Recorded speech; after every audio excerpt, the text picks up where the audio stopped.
আমি ভেবেছিলাম সামাদ আমাকে ভালোবাসে, কিন্তু না, এখন দেখছি ওই আমাকে বেশি ঘৃণা করে।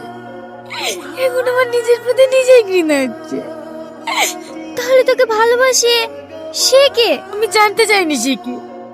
আমার আর কিছু ভালো লাগছে না রে। সালমা, হে তো আবার চিঠি দিল। ও চিঠি আমি পড়তে চাইনি, ছিঁড়ে ফেল দিগা। পাগলামো করিসনি, চিঠিটা খুলে দেখ কি বলছে। আমি দেখবো না, পারলে তুই দেখ।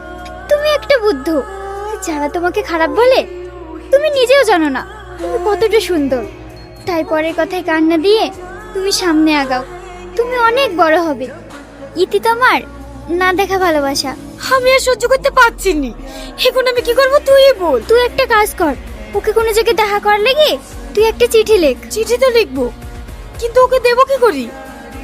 তুই এই জানলার ধারে চিঠিটা লিখে ঝুলি রাখ, ও ঠিক এসে নিয়ে যাবে।